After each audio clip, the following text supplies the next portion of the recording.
নমস্কাৰ বন্ধু বান্ধৱীসকল আপোনালোক সকলোকে পুনৰবাৰ স্বাগতম জনাইছোঁ Assam job news today YouTube চেনেলৰ অন্য এটা জব ইনফৰ্মেটিভ ভিডিঅ'লৈ তো বন্ধু বান্ধৱীসকল পুনৰ আপোনালোকৰ বাবে ভাল খবৰ আহি পৰিছে পুনৰ অসমৰ স্বাস্থ্য বিভাগৰ ফালৰ পৰা কিছুমান পদৰ কাৰণে ভেকেন্সি নটিফিকেশ্যন প্ৰকাশ কৰা হৈছে গ্ৰেড 3 পদৰ বাবে তো আপোনালোকক এইটো ভিডিঅ'ৰ যোগেদি ভেকেন্সিসমূহৰ সম্পূৰ্ণ তথ্যখিনি জনাই দিম যে কি পোষ্টৰ ভেকেন্সি আছে ভেকেন্সিসমূহত এপ্লাই কৰিবলৈ হ'লে আপোনালোকৰ এলিজিবিলিটি ক্ৰাইটেৰিয়া কি থাকিব আপোনালোকৰ অৰ্হতা কিমান লাগিব দৰমহা কিমান দিয়া হ'ব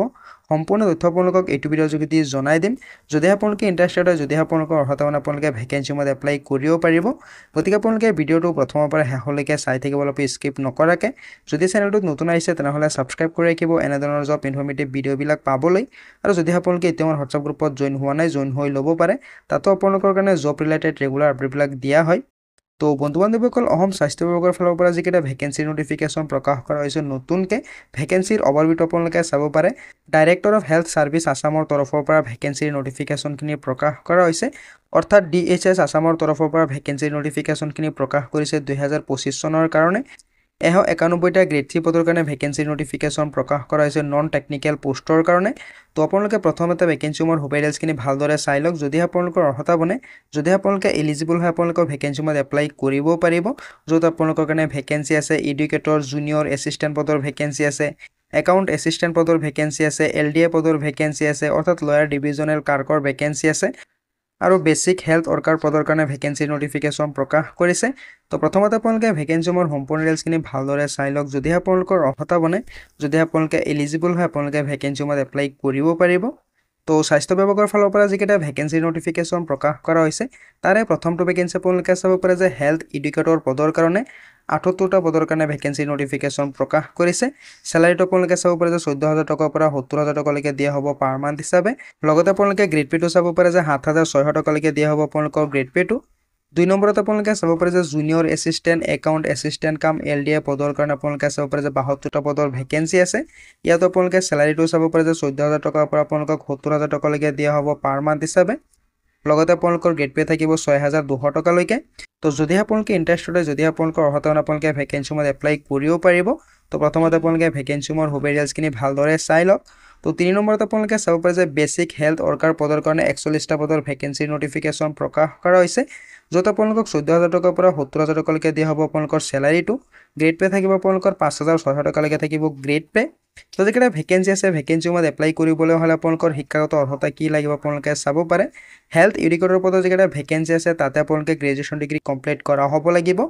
আৰ্টছ সায়েন্স কমাৰ্চ যিকোনো ষ্ট্ৰীমৰ পৰা যদি আপোনালোকে গ্ৰেজুৱেশ্যন ডিগ্ৰী কমপ্লিট কৰিছে তেনেহ'লে কিন্তু আপোনালোকে ভেকেন্সিৰ কাৰণে এলিজিবল হয় অৰ্থাৎ যিকোনো ষ্ট্ৰীমৰ পৰা যদি আপোনালোকে গ্ৰেজুৱেশ্যন ডিগ্ৰী কমপ্লিট কৰিছে লগতে আপোনালোকৰ 6 মাহৰ কম্পিউটাৰ ডিপ্লোমা আছে তেনেহ'লে কিন্তু আপোনালোকে ভেকেন্সিত এপ্লাই কৰিব পাৰিব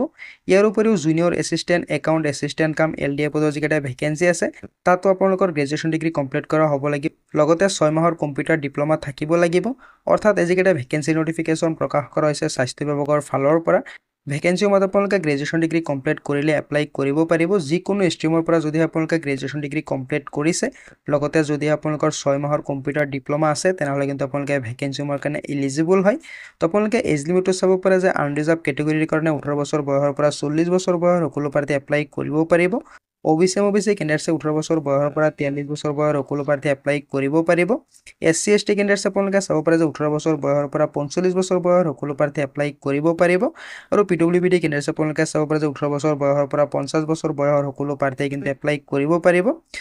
তো যদি আপোনালোকে ইন্টাৰেষ্টেড হয় যদি আপোনালোকৰ অৰ্হতা আপোনালোকে ভেকেন্সিত এপ্লাই কৰি ল'ব গ্ৰেজুৱেশ্যন পাছ কৰা সকলো প্ৰাৰ্থী কিন্তু ভেকেন্সিৰ কাৰণে এলিজিবল হয় আৰ্টছ সায়েন্স কমাৰ্চ যিকোনো ষ্ট্ৰীমৰ পৰা যদি আপোনালোকে গ্ৰেজুৱেশ্যন ডিগ্ৰী কমপ্লিট কৰিছে লগতে যদি আপোনালোকৰ 6 মাহৰ কম্পিউটাৰ ডিপ্লোমা আছে তেনেহ'লে কিন্তু আপোনালোকে ভেকেন্সিত এপ্লাই কৰিব পাৰিব আপোনালোকে ভেকেন্সিৰ কাৰণে এলিজিবল হয় তো ভেকেন্সিৰ সিলেকশ্যন প্ৰচেছটো আপোনালোকে চাব পাৰে আপোনালোকৰ ৰিটেন এক্সাম হ'ব পিছত আপোনালোকৰ স্কিল টেষ্ট হ'ব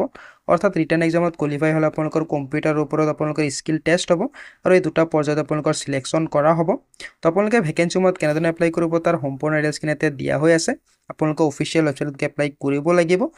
তো ভেকেঞ্চি মই অফিচিয়েল ৱেবছাইটৰ লিংকটো মই ভিডিঅ' ডেছক্ৰিপশ্যন নাইবা হোৱাটছআপ গ্ৰুপত দি দিম। তাৰ পৰা চাই আপোনালোকে ভেকেঞ্চি মই আবেদন কৰিব পাৰিব। সম্পূৰ্ণ প্ৰচেছটো দিয়া হৈ আছে, আপোনালোকে কেনেধৰণে এপ্লাই কৰিব। তো ভেকেঞ্চি মই এপ্লাই প্ৰক্ৰিয়াটো আপোনালোকে চাব পাৰে যে 12 ছেপ্টেম্বৰৰ পৰা আৰম্ভ হৈ যাব। এপ্লাই কৰাৰ অন্তিম তাৰিখ আপোনালোকে চাব পাৰে যে 21 ছেপ্টেম্বৰ। তো এতিয়ালৈকে ভেকেঞ্চি মই এপ্লাই প্ৰক্ৰিয়া আৰম্ভ হোৱা নাই, 12 তাৰিখৰ পৰা আৰম্ভ হ'ব। তো যেতিয়া নেকি ভেকেঞ্চি মই এপ্লাই প্ৰক্ৰিয়াটো আৰম্ভ হৈ যায়, আপোনালোকে এপ্লাই লিংকত গৈ এপ্লাই কৰিব পাৰিব।